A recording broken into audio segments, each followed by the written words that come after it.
I came here to protect my father-in-law and mother-in-law. How long is Jennifer going to rely on her parents? There's nothing good about mooching off your family home for employment. Please leave immediately. I was momentarily stunned by the sight of my sister-in-law, Kate, pointing at the door and fuming. Then my anger started to build, distorting my face. Kate was trying to kick me out of my family home while hiding her own actions. I couldn't let that slide. My name is Jennifer. I work as a web writer while living at home. I've been blogging since college and it's become a source of income. I love writing, so I pitched my blog to my favorite websites and got hired as a web writer. I had been working from home, living alone in an apartment since my college days until a few years into my career. Then, my dad got into a car accident and became wheelchair-bound. My dad, who's always been upbeat and positive, quickly learned how to operate an electric wheelchair and continued to live happily. However, our family home wasn't wheelchair-friendly.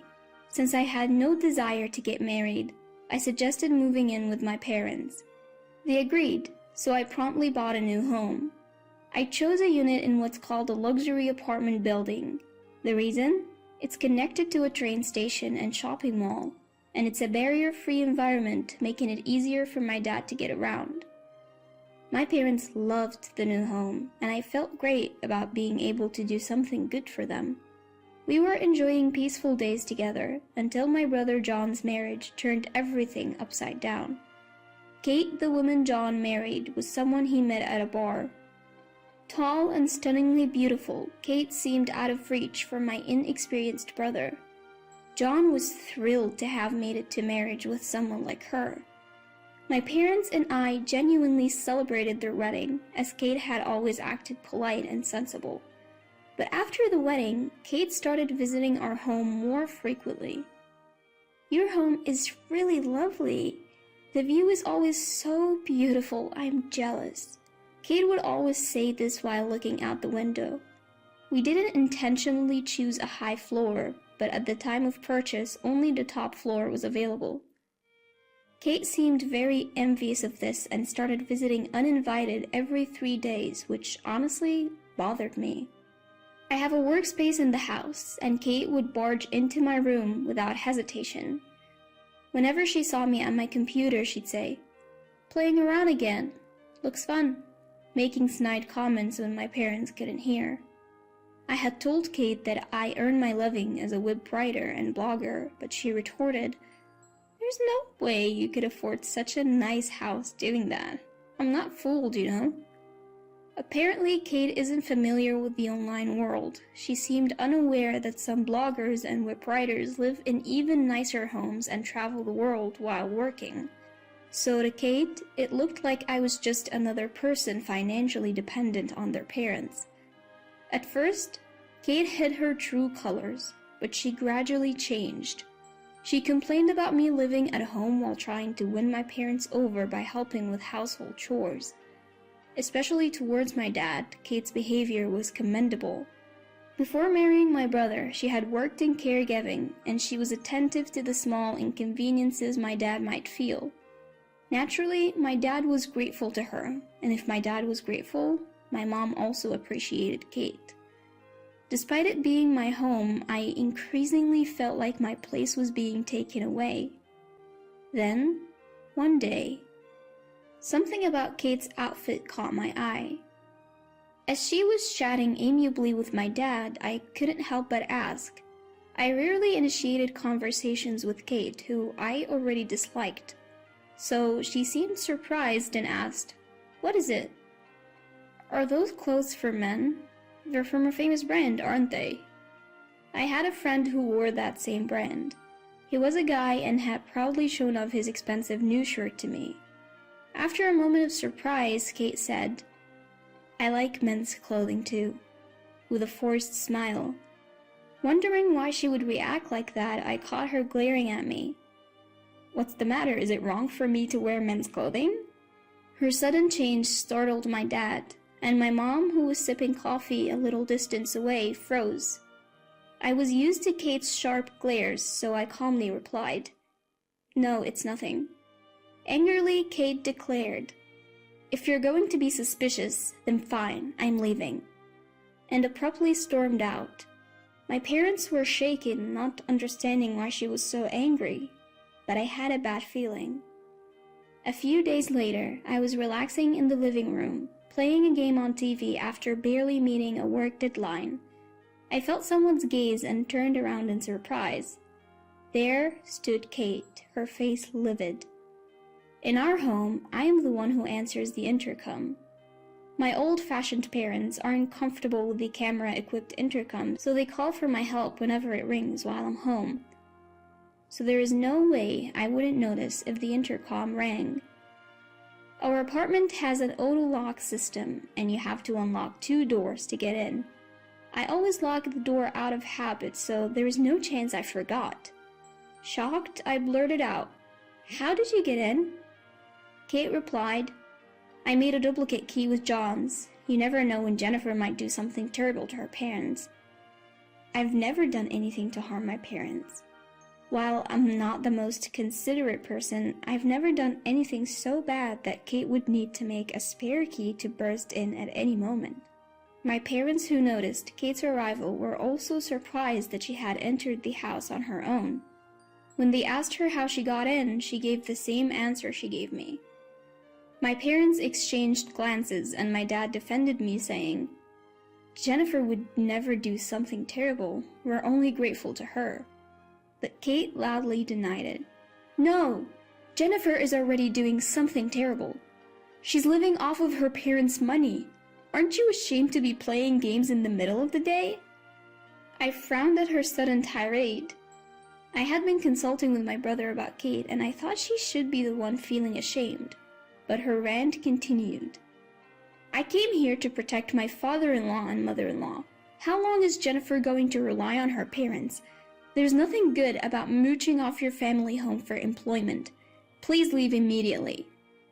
I was momentarily stunned by Kate, who was pointing at the door and fuming. Then my anger started to build, distorting my face. Kate must think I've discovered her secret. That's why she's trying to kick me out and cover it up. Just as I was about to speak, my brother walked into the living room. We were all surprised by his unexpected appearance, and he looked angrier than either of us. "What's going on here?" he shouted, pulling something out of his bag and scattering it. The pictures showed Kate walking arm in arm with a man who wasn't my brother, even kissing him on the street. Kate's face turned pale as she frantically gathered the photos, muttering, What is this? What is this?" The issue my brother had consulted me about was Kate's affair. She had been acting strangely lately. Despite being a home worker, she was going out every day and coming home late. She told my brother she was coming to our house every day to help with my dad's care, but she only showed up every 2 or 3 days. The answer to where she was going on other days was captured in the photos. My mom was trembling with anger as she looked at the photos. And then my dad quietly spoke. "Should we move out then?" "What?" "Kate wants this house, doesn't she? I appreciate her being kind to me, but I've noticed she's got her eye on this place. She's been secretly measuring rooms, hasn't she? Even asked my wife if the mortgage was fully paid off. The house might be too big for one person, but Jennifer would probably rent it out." "Live alone? I was planning to move in here with John." "You think I can stay with a wife who's kissing another man? No way." "Wait, it was just a fling. You are the one I love. Please forgive me." Kate clung to my brother, but he shoved her hand away, saying, "Don't touch me, you're filthy." Tears started to flow from Kate's eyes. Her face looked even more eerie because she was pretty. I thought to myself, what a scary face, as Kate directed her anger at me. "What's the deal? I thought if I kicked you out, no one would know about my affair. It's all your fault. Get out." Kate was panicking, probably not even understanding half of what she was saying. My dad was right. She wanted to take over the house. But today she subtly switched tactics, telling me to get out because I had commented on the men's shirt she was wearing. Turns out she got that shirt from her affair partner after spilling pasta sauce on her clothes during a date. I couldn't understand why she'd wear such a shirt to her in-laws' house, but that's why she was trying to kick me out. My brother announced he would never forgive Kate and would divorce her, demanding compensation. Starting today, I am living here. The one who needs to leave is Kate. John had decided to move back into our family home, saying he couldn't live with Kate after being cheated on.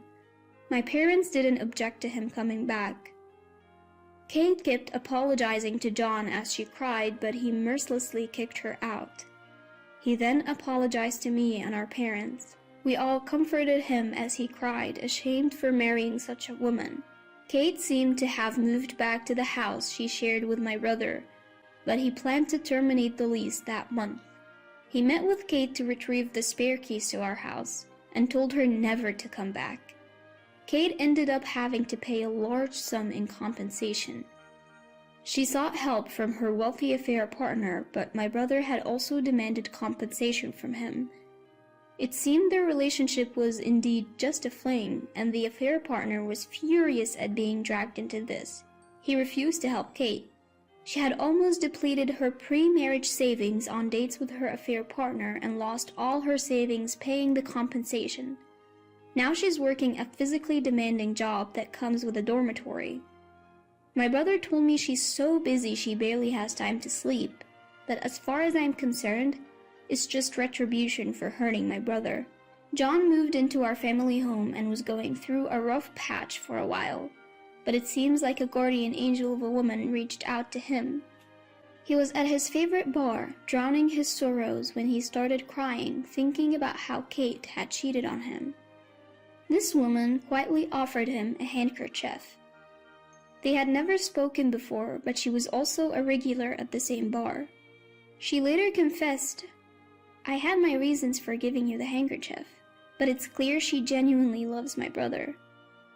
When Kate found out that John had found a much kinder and wonderful partner, she was reportedly sobbing. Kate, who was always confident in her looks, was under the delusion that my brother would want to get back together with her. It's astonishing how shameless some people can be. John's new fiancé understands my freelance work and even praises me for being able to afford a luxury apartment. I can't say I mind the compliments. Given that my brother's ex was Kate, I was able to quickly accept this woman as a part of our family. Kate had tried to take over our home and hurt John, but now he's found happiness. We're all looking forward to a brighter future. My father, mother, and I have returned to our peaceful lives now that Kate is gone. My dad, who Kate used to fuss over, actually felt smothered by her and is now living more freely. I thought I had been inconsiderate in taking care of my dad, so hearing his confession was a relief. The three of us in the family now appreciate the peacefulness of our daily lives, cherishing each day's happiness, especially when my brother and his wife come to visit.